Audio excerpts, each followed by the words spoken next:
나를 드림 가운데 우리의 심령이 아버지 회복되는 귀한 역사가 있게 하여 주시옵소서. 예수님의 이름으로 기도드렸습니다. 할렐루야, 할렐루야. 예, 감사합니다. 오늘은 로마서 6장 15절부터 18절까지를 본문으로 여러분과 함께 말씀을 나누도록 그렇게 하겠습니다. 제목이 적혀 있는 대로 성도들의 마땅한 삶. 오늘은 세 번째 시간으로 부제는 이겁니다. 한번 따라해 봅시다. 의의 종. 의의 종. 네. 인도에서 선교를 하던 더프라는 이름의 선교사가 있습니다. 휴가차 영국으로 잠시 돌아가게 됩니다. 틈틈이 이 더프라는 이름의 선교사는 시간을 내서 평소에 자기가 존경하던 윌리엄 캐리라는 이름의 선교사를 방문을 하게 됩니다. 윌리엄 캐리는 참고로 아주 굉장히 기독교 선교 역사에 있어서 아주 큰 획을 그은 그런 분입니다. 윌리엄 캐리라는 학교도 있을 정도로 아주 훌륭하신 그런 분입니다. 1793년에 인도 선교사로 떠났던 이분도 역시 영국인입니다. 이 더프라는 이름의 선교사는 평소에도 이 윌리엄 캐리의 성공적인 그런 선교 사역에 대해서 많은 사람들에게 말을 합니다. 이 캐리라는 선교사는 아주 굉장히 훌륭한 그런 선교사로서 하나님의 말씀을 정말 잘 전한다라고 이렇게 칭찬을 했어요. 그런데 이 윌리엄 캐리 선교사가 그 얘기를 이렇게 둘러 이제 듣게 된 거죠. 자신에 대해서 칭찬한다는 소리를 들은 이 윌리엄 캐리 선교사는 더프 선교사를 조용히 불러드립니다. 그리고 이렇게 말합니다. 더프 씨, 이제는 저를 칭찬하거나 자랑하지 마시고 저를 위해서 그냥 기도만 해주세요 라고 이렇게 조용히 부탁을 합니다. 그렇지만은 이 더프라는 선교사는 계속해서 윌리엄 캐리의 어떤 성공적인 선교 사역에 대해서 칭찬을 하면서 다니게 됩니다. 저 보세요. 저를 보십시오. 절 봐요. 밑에 보지 말고 저를 보십시오. 다른 데 보지 마시고 다 저를 보세요. 어느 날 이제 윌리엄 캐리 선교사가 세상을 떠나게 됐어요. 세상을 떠나게 돼서 더프라는 이름의 선교사를 조용히 불러가지고 이렇게 말을 합니다. 더프 씨, 내가 세상을 떠나면 이제 내 얘기는 정말로 그만하시고 윌리엄 캐리가 믿고 따랐던 예수님에 대해서만 얘기해 주세요 라고 이렇게 임종을 앞두고 세상을 떠나기 바로 전에 그렇게 말을 했다는 거야. 그제서야 이 말을 들은 더프라는 사람이 많은 것들을 깨닫게 됐다는 거죠. 그 후에 이 더프라는 이름의 선교사는 예수님만을, 그리스도만을 전하고 자랑하는 그런 사람이 됐다라는 그런 일화가 있습니다.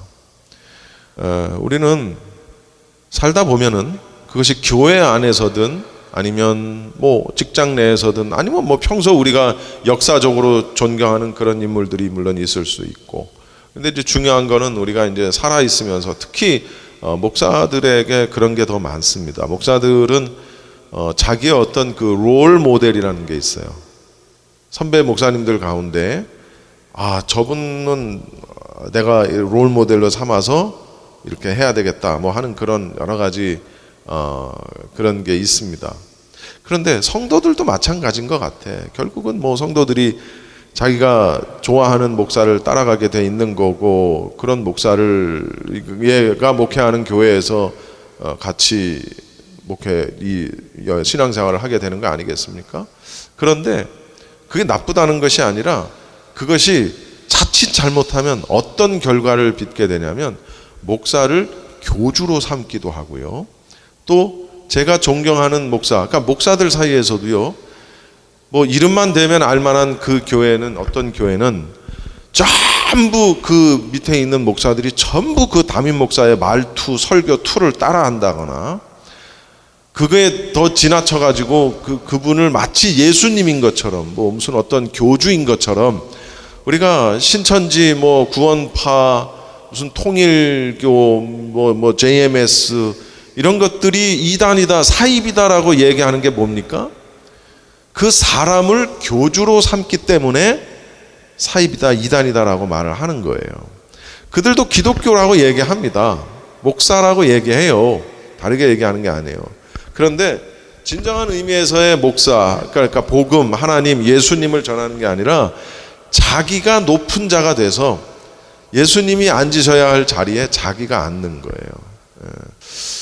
근데 어떻게 보면은 그런 사람을 그렇게 만드는 건 그 본인의 잘못도 있지만 그를 따르는 자들의 잘못이 사실은 저는 더 크다라고 봅니다. 그 사람을 그렇게 만드는 거죠. 윌리엄 캐리는 그걸 굉장히 아마 경계를 했을 거예요. 예수님을 전해야 되고 예수님을 자랑해야 되는데 자기를 전하고 있고 자기를 자랑하고 있다는 말이에요. 물론 인간적으로 우리가 이제 뭐 존경하고 사랑하고 하니까 그렇게 할 수는 있겠지만, 그러나 그런 것들이 어떤 그 원래 있어야 될 자리, 예수님의 자리를, 예수님을 몰아내고 다른 사람, 다른 인간을 거기다가 갖다 놓고 그를 섬기고 그를 사랑하고 존경하고 한다는 이름으로 그를 교주로 만드는 그런 경우가 있을 수 있다라는 거죠. 누구의 종이 되느냐? 내가 너무 좀 극단적인 표현이겠습니다만, 누구의 종이 되느냐? 내가 누구를 따르느냐? 나에게 영향력을 미치는 사람을 누구로 내가 정할 것이냐에 대한 부분이 우리의 인생에 있어서 굉장히 중요하다라는 것입니다. 그렇지 않겠습니까? 오늘 본문을 가지고 그걸 좀 함께 여러분과 말씀을 나눠보도록 그렇게 하겠습니다. 우리 15절 말씀을 한번 보겠습니다. 15절 함께 앞에 보시고 읽어보세요. 시작.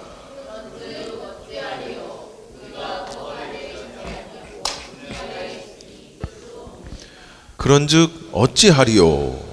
그런즉 어찌하리요? 그러니까 무슨 말에 대한, 그러면 어떻게 할 것인가 라는 거죠. 그래서 우리가 그 전절을 한번 읽어볼 필요가 있습니다. 12절부터 14절까지를 한번 읽어봅시다.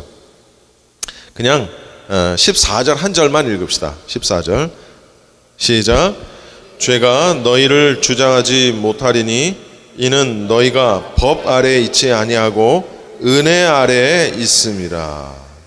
죄가 우리를 주장하지 못한대요. 이유는 율법 아래에 있지 않고 어디 있다고요?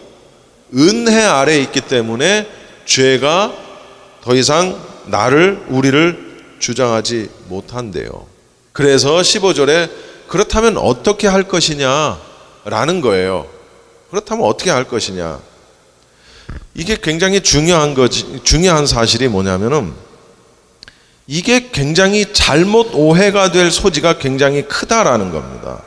이 말씀을 잘못 이해한 자에 의해서 주장되어질 수 있는 문제 제기를 염두에 두고 그 정확한 대답을 주기 위해서, 자, 그러면 그런즉 어찌하리요? 그렇다면 어떻게 할 것이냐?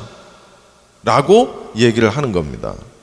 이 14절의 말씀을 잘못 받아들인다면 그리스도를 믿음으로 의롭게 된 자는 더 이상, 여러분 잘 들으세요, 예수님을 믿음으로써 의롭게 된 자는 더 이상 범죄를 규정하는 율법 아래에 있지 않으니까 범죄를 해도 정죄함을 받지 않는 것 아니냐라고 생각한다는 거예요. 또 하나님의 은혜라는 것은 죄를 사하여 주시는 거기 때문에 그 죄를 사하여 주시는 하나님의 은혜 아래에 있으니까 범죄를 해도 용서받을 것이므로 죄를 지어도 되지 않느냐, 이렇게 생각할 수 있다라는 거예요. 그럴 수 있죠. 충분히. 은혜 아래에 있는데 뭐. 거기서 나온 게 뭘까요? 그랬으면 얼마나 좋아. 근데 장로교의 개혁교리도 비슷한 게 있어요. 사실은 한번 택함을 받은 자는, 구원하시기로 하나님이 예정하신 자는 어떻게든 그를 구원하신다. 이게 또 오해의 소지가 있는 거야. 이게 잘못 오해하면 굉장히 중요한 거예요. 바울은 뭐라고 얘기했어요? 15절에 그럴 수 없느니라. 그런즉 어찌하리요? 쭉 하면서 맨 마지막 끝에 뭐라고 말을 해요? 그럴 수 없느니라. 굉장히 강조한 거죠. 아주 단호하게 얘기한 겁니다. 무슨 얘기냐면, 그렇게 생각하고 그렇게 행동하는 자는 어떻게 한다고요? 사탄의 하수인 노릇을 하는 자지 결코 그런 자가 하나님의 은혜를 입은 성도일 수가 없다라는 뜻입니다. 그러니까 우리가 죄의 종이 되지 아니하고 죄의 법에서 떠나고 은혜 아래 거하고 그럼 우리가 죄를 안 짓습니까? 그래도 여전히 우리는 죄를 지어요. 우리 전 시간에 살펴본 거예요. 무엇이 달라진 거예요? 그런데 여전히 우리는 죄를 짓는데 무엇이 달라진 거예요? 신분이 달라졌는데도 여전히 죄를 진단 말이에요. 그러면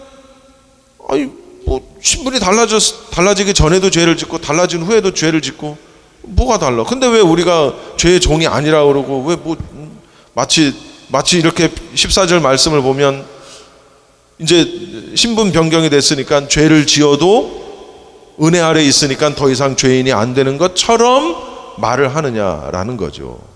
사도 바울은 그럴 수 없다라는 거예요. 예수 믿기 전에도 죄를 짓고 눈물 콧물을 다 흘려가면서 그냥 주여 막 별스러운 회개를 하고 신앙 고백을 하고 별걸 다 해도 에어컨 끄세요. 별걸 다 해도 전이 죄를 진다는 거예요. 그런데 무엇이 달라졌을까요?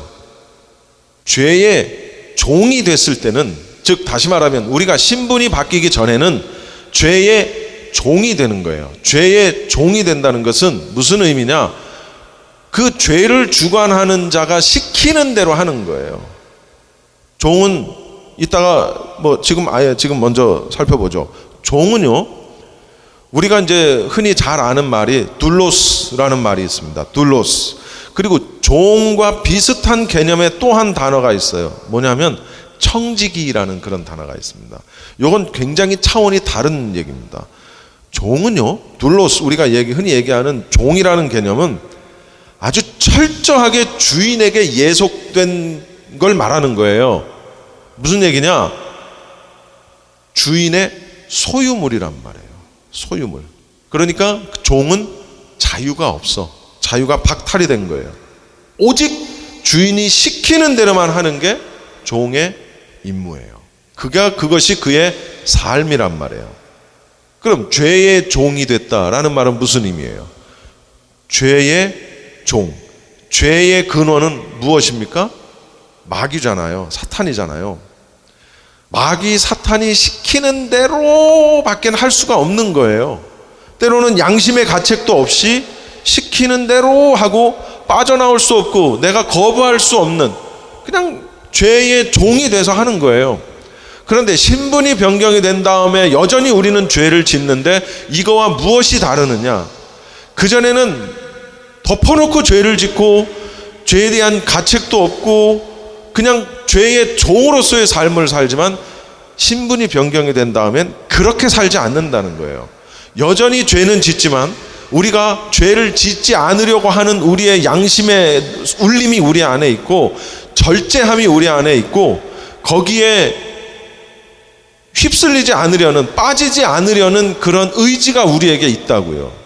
때로는 성령님께서 그걸 막아주시기도 하고. 예? 무슨 얘기인지 알아요? 루터가 이런 말을 했습니다. 내 머리 위로 날아가는 새는 어쩔 수가 없다는 거예요. 어떻게 막을 거예요? 그런데 그 새가 내 머리 위에 둥지를 못 틀게는 할 수 있다. 그런 말이 있습니다.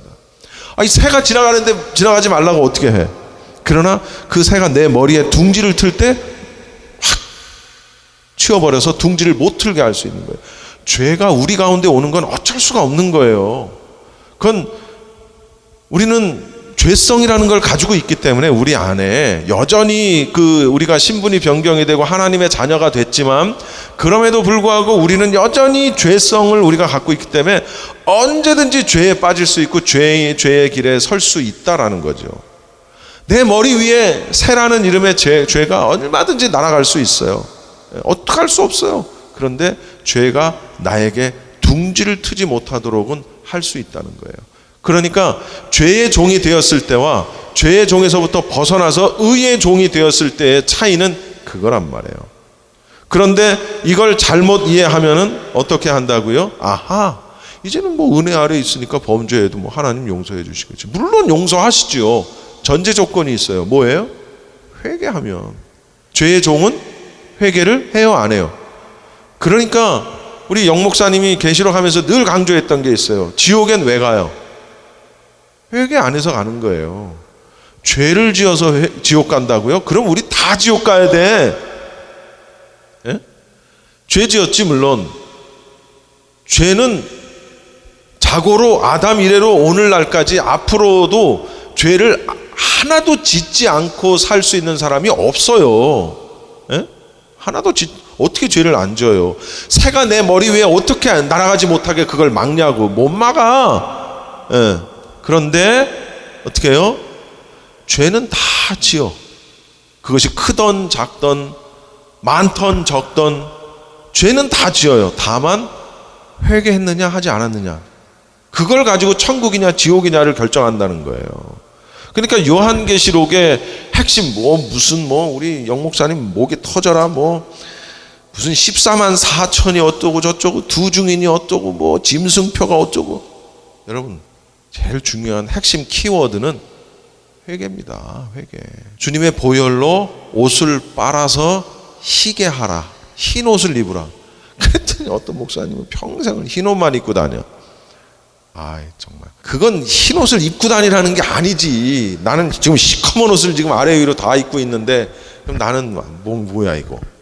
우리의 영적 옷을 희게 만들어라. 회개하라는 거예요. 우리의 행실을 거룩하게 하고 우리의 행실을 하나님 앞에 온전하게 하라. 순결하게 하라. 회개하라. 그러니까 아하, 이제는 범죄를 해도 정죄함을 받지 않겠구나. 아하, 이제는 죄를 사하여 주시는 하나님의 은혜가 있으니까 범죄를 해도 용서를 해 주시겠구나. 덮어놓고 그렇게 생각하면 안 된다고요. 뭐예요? 육신이 연약해서 원치 않는 죄를 지을 수 있다는 거죠. 그렇지만 하나님 앞에서 회개하고 돌이켜서 악에서 떠나기를 힘써야 되는 게 다르다는 거예요. 무슨 얘기인지 이해하시죠? 16절 말씀 우리 같이 한번 읽어봅시다. 시작. 너희 자신을 종으로 내주어 누구에게 순종하든지 그 순종함을 받는 자의 종이 되는 줄을 너희가 알지 못하느냐? 혹은 죄의 종으로 사망에 이르고 혹은 순종의 종으로 의에 이르느니라. 누구의 종이 되느냐가 이렇게 중요하다고요. 누구를 존경하느냐, 누구를 따르느냐, 이런 것들이 이렇게 중요하다는 사실을 우리가 알아야 된다는 거예요. 누구의 종이 되느냐, 내 주인이 누구냐에 따라서 그 종의 운명은 결정된다는 사실입니다. 사도 바울은 강조하는 게 뭐냐면 한 종이 두 주인을 섬기지 못한다라는 것을 강조합니다. 둘 중에 하나라는 거예요.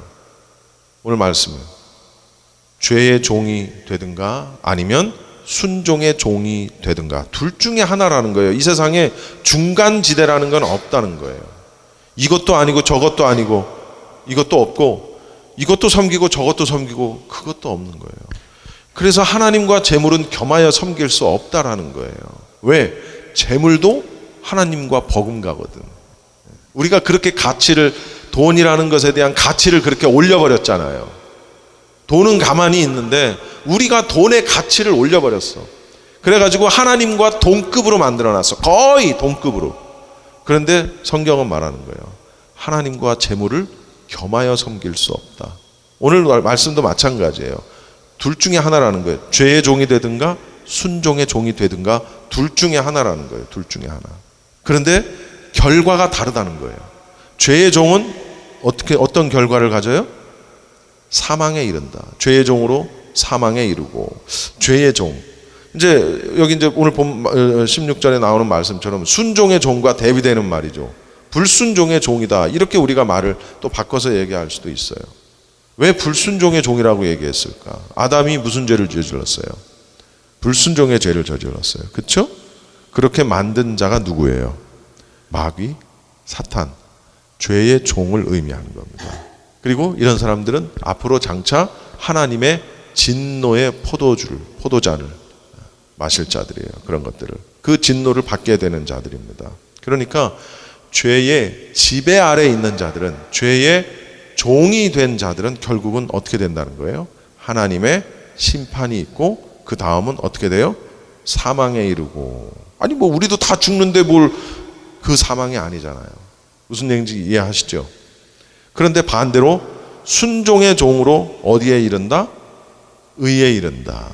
그러니까 순종의 종, 죄의 종 했으니까 뭐 성결의 종 이렇게 하지 않고 순종의 종이라고 이렇게 얘기한 거예요. 무슨 얘기냐? 하나님 앞에 순종하는 것 자체가 거룩한 삶이라는 거예요. 그러니까 성경에서는 구약에서부터 늘 강조하는 게 뭐냐? 순종을 강조합니다. 왜냐하면 인류 최초의 죄는 불순종에서부터 오기 때문에, 그래서 불순종을 싫어하는 거예요, 하나님이. 그래서 순종을 최고로 쳐주는 거예요. 하라는 대로. 왜냐하면 그게 종의 어떤 그런 그 임무거든. 하라는 대로 하는 게 종의 임무예요. 하라는 대로 하는 게. 그런데 하라는 대로 안 해. 그게 불순종이죠. 그에 대한 결과가 죽음이라는 거예요. 그러면 순종에 대한 결과는, 그 결과가 뭘까요? 죽음이 아니지. 영생이라는 거예요. 영생. 순종에 대한 결과는. 예수님의 가치가 높은 것은 무엇입니까? 그분이 죽기까지 순종하셨기 때문에 그분의 가치가 있는 거예요. 죽기까지. 고난의 잔, 죽음의 잔. 그 잔을 앞에 놔두고 인간의 육신을 가진 예수님으로서는 그 고난과 그 고통이 얼마나 클 것이라는 걸 알기 때문에, 여러분, 손톱 밑에 가시 하나만 깔려도, 찔려도 차 문에다가 손가락 넣어 보셨어요? 손가락 넣고 문 닫아 보신 경험 있습니까? 어휴, 생각만 해도 소름이 확 끼치네 그냥. 저 한국에 있을 때 그 경험을 했거든요. 수아 엄마 운전면허 시험 보기 전에 연수시켜준다고 내가 그때 프라이드라는 조그마한 차가 하나 있었어요. 제가 연수 다 시켜주고 이제 아파트에 차 세워놓고 올라가다가 손가락을 딱 넣고 그냥 문을 닫아버렸어. 이야, 잽싸게 열었는데 그래서 아프죠. 그래서 좀 지나면 통증이 없어지겠지. 없어지기는 머리부터 발끝까지 아픈데요, 견딜 수가 없어요. 아무것도 할 수가 없어요. 여기 손가락이 아픈데. 야, 그래가지고 제가 병원 가는 거, 주사 맞는 거 무지 싫어하거든요. 어떻게 견뎌보려고 그러다가 너무 아파서 그냥 제 발로 갔어요, 병원에. 갔더니 이 손톱을 레이저로 손톱을 탁 뚫더라고요. 레이저로 손톱을 구멍을 딱 내니까 그 구멍으로 피고름이 확 터지는 거야. 피고름이 밖으로 딱 나오는 순간 통증이 사라지는 거예요. 이야, 그렇게 신기할 수가 없어요. 그러더니 손톱이 빠지더라고. 손톱이 빠지면서 새 손톱이 나오기 시작을 하는 거예요. 전 손톱 여러 번 빠졌어요. 우리 영 목사님이 또 내 손톱을 뺀 적도 있고. 극장에 가면 의자가 일어나면 이렇게 되고, 그렇죠? 앉으면 이렇게 되잖아요. 지금도 그러나? 이렇게 된 상태에서 내가 손이 밑에 있는데 그냥 앉아버린 거야. 그래가지고 내 손을 눌러버린 거예요. 난 지금도 그게 아주 어렸을 때인데 그 기억이 나. 그 트라우마, 그 고통. 제가 비명을 극장이 떠내려가라고 비명을 지른 거예요. 제가 극장 있던 사람들이 전부 놀래가지고 저를 쳐다보고 막. 그때 우리 어머니하고 간 거야, 극장에. 어떻게 갔는지. 결국은 나와가지고 약국을 갔죠. 약국을 갔더니 손톱이 빠져가지고 이렇게 돌아가 있는 거예요. 근데 이제 어쨌든 임시 처방을 하고 또 다시 극장에 들어가서 돈 냈으니까 또 봤어요. 뭘 봤는지는 기억이 안 나는데, 그리고 또 봤어요. 결국은 손톱이 빠졌어요. 아유, 우리 어머니도 손가락 하나 보면 손톱이 또 없어. 빠져가지고. 왜 이렇게 손톱이 잘 빠지는지. 무슨 얘기 하려고 그러냐면, 손톱이 하나 빠지고 손가락이 하나가 쪄도 온몸이 아프고요, 견딜 수가 없어요. 여러분, 예수님이 인간의 육신을 입은 인간으로서는 그 고통이 얼마나 클 것이라는 걸 아실까 모르실까? 당연히 아시겠지. 우리 패션 오브 더 크라이스트라는 영화 보셨습니까? 아주 여태까지 나온 기독교 영화 가운데에서 가장 실감나게 만든 영화가 패션 오브 크라이스트예요.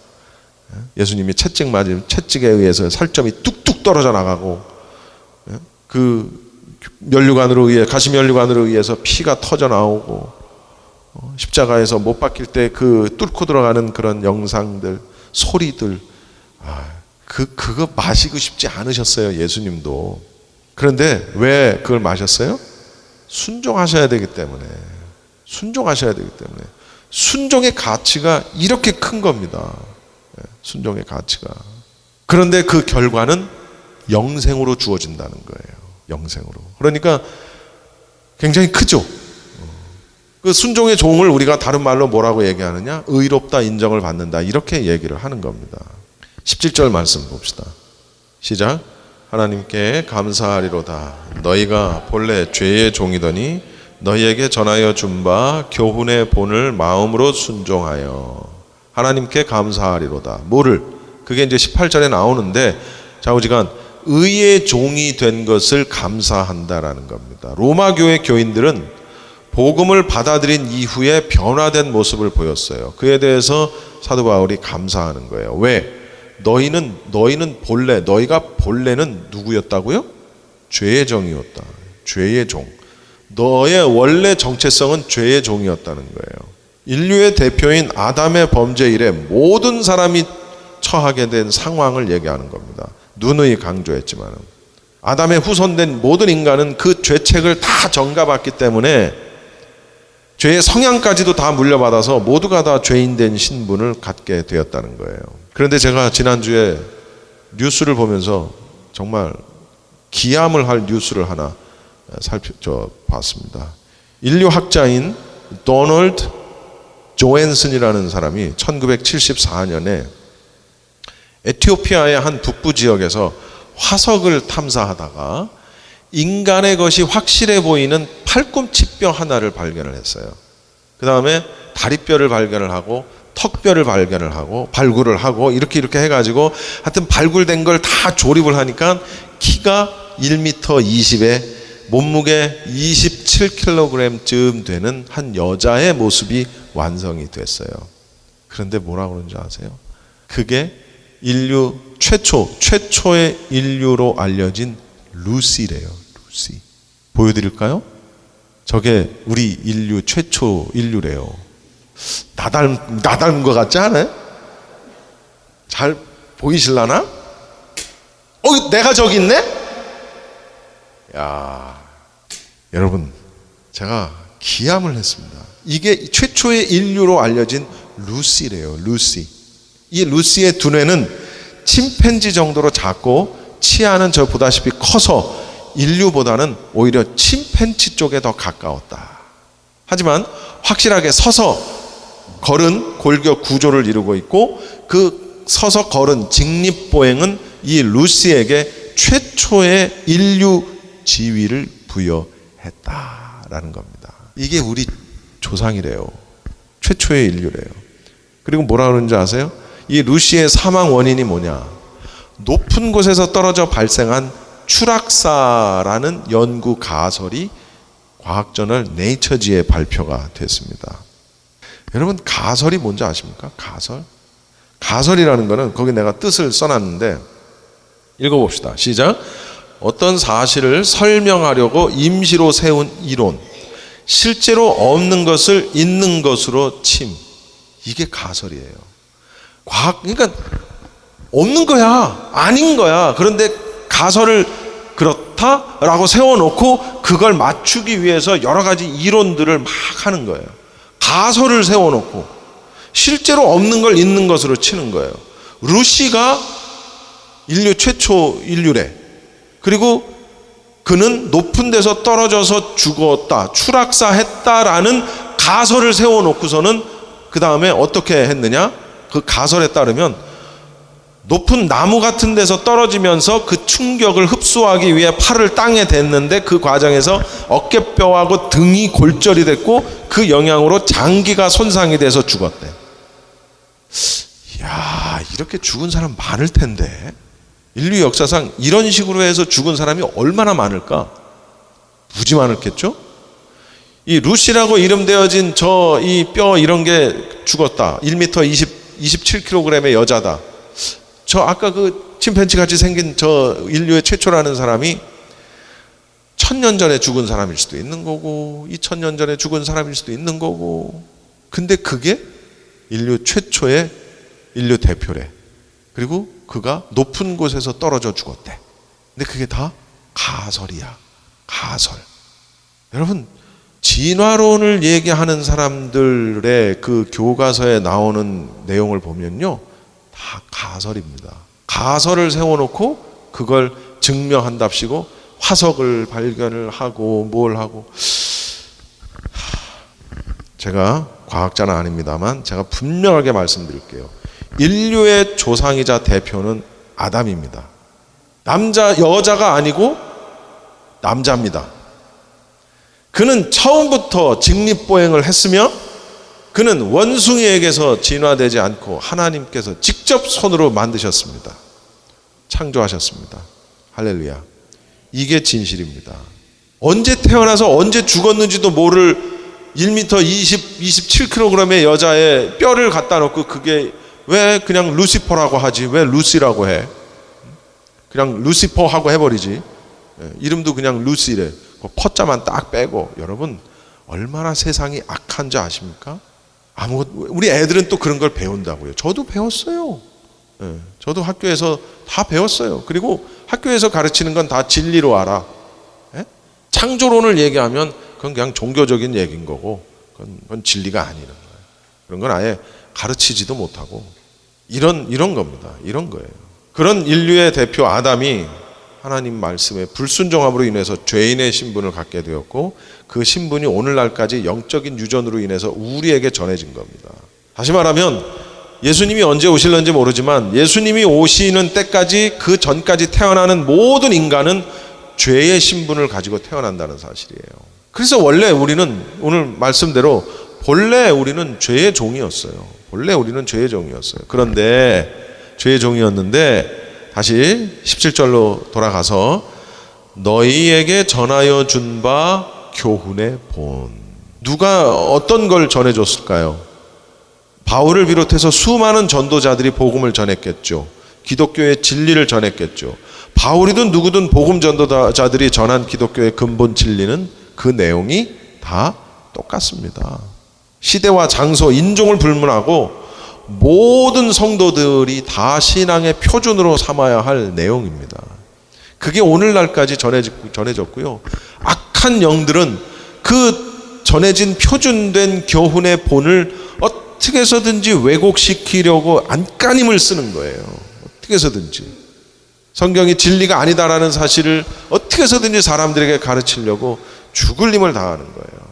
그런데 그럴 때 우리는 어떻게 해야 돼요? 어떻게 해야 됩니까? 따라해 봅시다. 마음으로 순종하자. 마음으로 순종하자. 복음을 기꺼이 받아들여서 그 가르침에 성심으로 순종하는 삶을 산 것을 말합니다. 로마서 10장에 보면 이런 말씀이 있어요. 사람이 마음으로 믿어 의에 이르고 입으로 시인하여 뭐 한다고요? 구원에 이르느니라. 마음으로 믿어 의에 이르고. 너희에게 전하여 준 바 교훈의 본을 마음으로 순종하여. 혹시 여러분 가운데에서 설교를 하고 계시록을 전하고 뭐 이런 거 저런 거 하는데 마음이 용납이 안 돼. 그럴 수 있죠. 저건 아닌 것 같은데. 그런 사람도 있었어요. 설교를 하는데 설교를 듣다가 마음의 용납이 안 돼.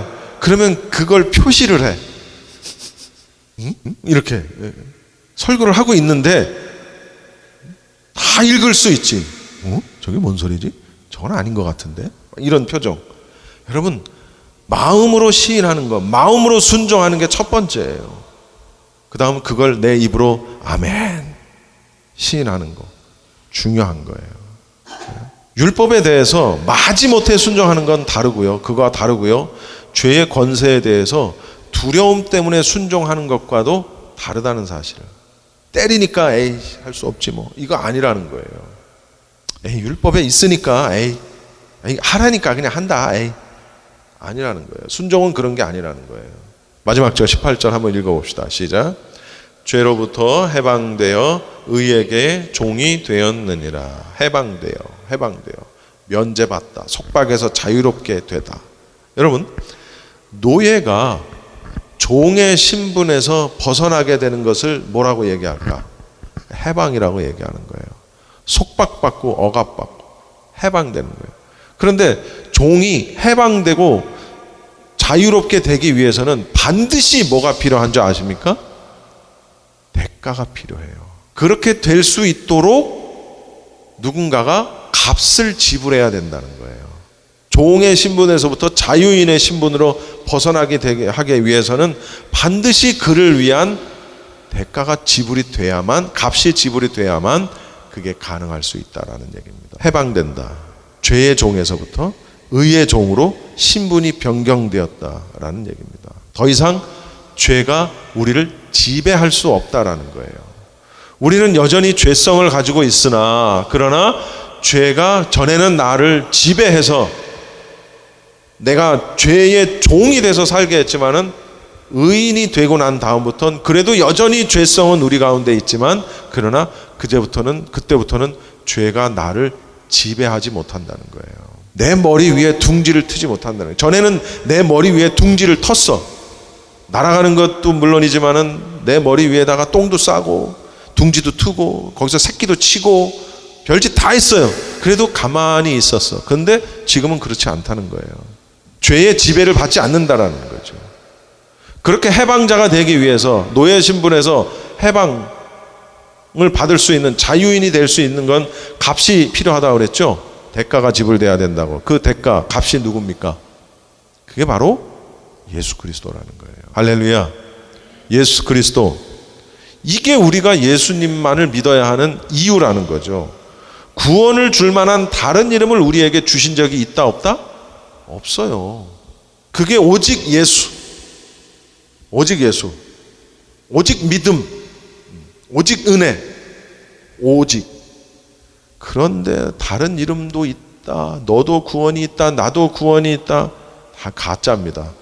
그 어떤 논리적인 말과 그 어떤 멋있는 말과 그 어떤 성경을 들이대고 그 얘기를 한다 할지라도 그것은 진리가 아닙니다. 의에게 종이 되었으니라. 새로운 주인을 섬길 수 있는 자격이 주어졌다라는 거예요. 결론입니다.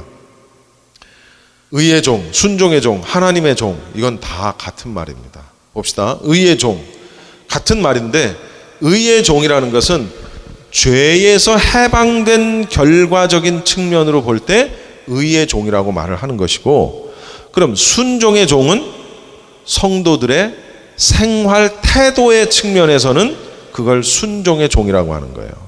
그럼 하나님의 종은 뭐냐? 성도의 새로운 신분을 나타내는 것을 말합니다. 결과적으로는 같은 거지만, 맥락은 같지만 조금씩 다른 것이, 의는 죄와 관련된 것, 순종은 생활 태도, 불순종이냐 순종이냐. 하나님의 종은 이제는 더 이상 마귀의 종이 아니라는 신분에 대한 결과다라는 거예요. 굉장히 중요합니다. 다시 한번 묻습니다. 여러분은 누구의 종입니까? 하나님의 종입니까? 마귀의 종입니까? 아니면 정대철의 종입니까? 여러분 부모의 종입니까? 대통령의 종입니까? 아니요. 그런데 어떤 의미에서는 우리는 모든 사람들이 다 종노릇하며 살고 있는 게 사실입니다. 죄를 범하는 자마다 죄의 종이라고 했거든요. 술의 종도 있고요, 도박의 종도 있고요, 이런 종도 있고요, 저런 종도 있고요.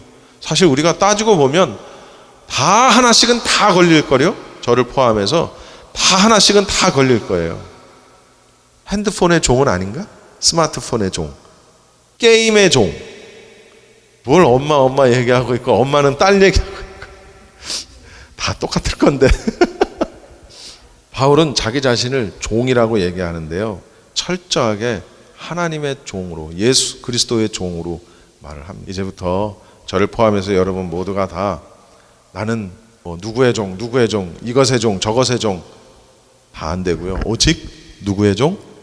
하나님의 종, 예수 그리스도의 종, 의의 종, 순종의 종, 그 삶만 우리가 살기를 바랍니다. 그 결과는 우리에게 영생으로 다가옵니다. 그 나머지 것들은 그 결과가 다 뭐라고요? 사망, 죽음, 불못, 지옥, 그것으로 우리에게 다 다가온다는 사실입니다. 할렐루야. 기도하겠습니다. 기도하겠습니다.